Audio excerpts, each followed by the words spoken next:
जय राधा कृष्ण। आज के अध्याय में अध्याय नंबर 1 से 2 श्लोक और पिछली वीडियो में मैंने 2 श्लोक लिए थे। आज की वीडियो में 2 श्लोक और मैं डॉक्टर रेणु अग्रवाल, एक मेंटल हेल्थ काउंसलर। हम अगर कुछ को भी अपने लाइफ में उतार लेंगे तो हमारा ट्रांसफॉर्मेशन होना तय है, पक्का है। केवल हमें अपने मन को मजबूत बनाना है। तो जो मैंने 108 भगवत गीता के श्लोकों की माला बनाई है, उसी का तीसरा श्लोक पहले अध्याय से श्लोक है 32। पहले 28, 29 और 30 बताए थे, जिनसे मैंने बताया था कि अगर हमारे अपने सामने खड़े होते हैं तो हमारा मुख सूखता है। तो ये सब नहीं फील करते हैं कि जब हमारे अपने सामने खड़े होते हैं और हम कुछ बोलते हैं तो हमारा मुख सूखता है। आज का श्लोक 32 श्लोक, पहला अध्याय।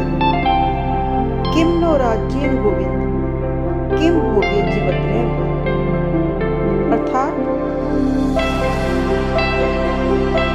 अर्जुन कहते हैं, हे गोविंद, हमें राज्य, सुख और जीवन से क्या लाभ जब हमारे अपने सामने खड़े। अर्थात जब हमारे अपने सामने खड़े हैं तो हमें क्यों राज्य के लिए, पद के लिए लड़ना। रामायण हमें सिखाती है त्याग। राम जी ने 14 वर्ष का वनवास ले लिया केवल सीता जी, केवल कैकेयी के कहने से। और यहां महाभारत हो गई।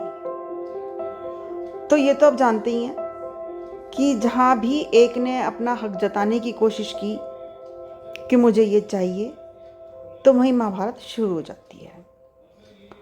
तो कोई भी दो हो, चाहे वो 2 भाई हो, बहन भाई हो, माँ बेटे हो, कोई भी हो, एक को तो सिलेंडर करना ही होगा। अगर एक सिलेंडर नहीं करेगा तो महाभारत तो होना ही है, फिर लड़ाई तो होनी ही है। तो एक अपने मन को कोई भी अब ये सोचना है कि कौन करेगा, चाहे वो मियाँ बीवी क्यों ना हो। घरों घर में भी लड़ाई पैसों को लेके भी हो जाती है। तो उस समय भी किसी एक को अपना मन शांत करके दूसरे की बात को मानकर सिलेंडर कर देना है। ठीक है भाई, तुम जो कह रहे हो वही सही। कुछ ज़्यादा फर्क नहीं पड़ता। भाई भाई में भी होती है, बहन भाई में भी होती है। तो केवल मन को समझाने वाली बात होती है। जब दूसरा सिलेंडर करता है तो दूसरा भी सोचने में मजबूर हो जाता है कि मैं भी कुछ करूं। तो आप अपने मन को समझाइए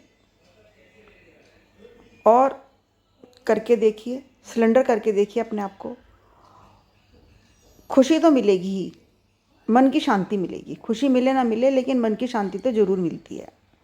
अब वो बात एक अलग है कि अगर आपने ठान ही ली कि मुझे तो चाहिए ही चाहिए, तो फिर नहीं मिलेगी तो मन की शांति नहीं मिलेगी। पर दोनों में से एक को मन की शांति मिलेगी। एक ने सिलेंडर कर दिया कि नहीं भाई, सामने वाला जैसा कह रहा है मुझे वैसा करना है, तो शांति मिलेगी। और दोनों अड़ गए कि नहीं भाई मेरी बात को माना जाएगा, अहम आ गया बीच में कि नहीं भाई मैं तो ऐसा करूँगा ही नहीं, तो फिर बात होने की नहीं। तो वही उसमें कहते हैं कि लोभ और स्वार्थ से हमें बचना है। तीसरे अध्याय में कि हमें लोभ और स्वार्थ से बचना है। श्लोक नंबर आगे का श्लोक हमारा वैसे 4th है और गीता का 40। कुलक्षय प्रशंसन्ति कुल धर्मा सनातना। कुलक्षय प्रशंसन्ति कुल धर्मा सनातना। अर्थात अगर परिवार नष्ट हो गया तो संस्कार भी नष्ट हो जाते हैं। आप ये देखिए, हम बच्चों को जो दिखाते हैं बच्चे वो देखते हैं। अगर हम बच्चों को लड़ना सिखा रहे हैं कि हम भाई भाई लड़ रहे हैं, हम बच्चों को ये दिखा रहे हैं हम, तो बच्चे देखते हैं। हम ये दिखा रहे हैं कि हम बड़ों की सेवा नहीं कर रहे हैं, तो बच्चे देखते हैं, तो परिवार टूटते हैं। हमें अपने बच्चों को संस्कार देने हैं जो परिवार से, जो कि एजुकेशन से ज़्यादा ज़रूरी है। अब तो कॉलेजों में भी ये बात शुरू कर दी गई है, क्योंकि योगी जी ने भी लिखा था कि व्यवहारिक ज्ञान बच्चों को देना है। शिक्षा के साथ साथ बच्चों को व्यवहारिक ज्ञान भी देना है। यही काम मैं अपने कॉलेज में अपने बच्चों को 2019 से करती आ रही हूँ कि बच्चों को पढ़ाई तो है ही, पर लड़कियां हैं, उनको दूसरे घर भी जाना है, तो दूसरे घरों में कैसे एडजस्ट करें वो, जाकि वृद्धाश्रम खुले ही ना। तो अपने आप को मजबूत करना है, दूसरों को भी मजबूत करना है और समझाना है। मन में डर मत पालो कि अगर मैंने ऐसा कर दिया तो दूसरा क्या करेगा, मुझे अपने साथ रखेगा नहीं रखेगा, मेरा क्या होगा भविष्य। जब आप पूजा करते हो, भगवान को मानते हो, तो नैया भी उसी पे छोड़ दो। कुछ नहीं होना, सब अच्छा होगा। पर विश्वास करके तो देखो।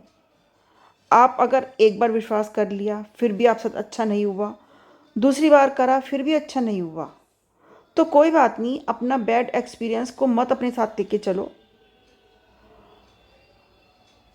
अच्छा होगा, अच्छा सोचोगे अच्छा होगा। अगर आप बात नहीं मान रहे हो तब भी तो अच्छा नहीं हो रहा ना, तब अच्छा हो रहा है क्या? अच्छा हो रहा है तो आप अपने आप जैसे आपके बिलीव हैं उन पर रहो, और अच्छा नहीं हो रहा है तो करके देखो।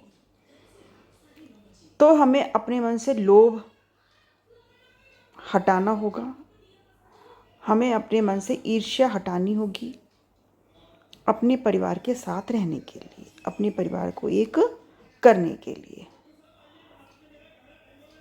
बहुत बहुत धन्यवाद। मेरी वीडियो कैसी लगी प्लीज़ इसे लाइक भी कीजिए और अपने एक्सपीरियंस भी शेयर कीजिए। हाँ, जो मैं सही कह रही हूँ, मेरी बात से सहमत हो या नहीं हो, इसमें मेरा तो कुछ सहमत है ही नहीं, तो गीता की बातों से मैं आपको समझाने की कोशिश कर रही हूँ। लेकिन फिर भी अपने एक्सपीरियंस भी लिखो, ताकि मैं अगली वीडियो में उनको कुछ ऐड ऑन कर सकूँ, कुछ आपके एक्सपीरियंस शेयर कर सकूँ। तो हमें अपने मन को संभालना है ना। तो बहुत बहुत धन्यवाद। जय राधा कृष्ण।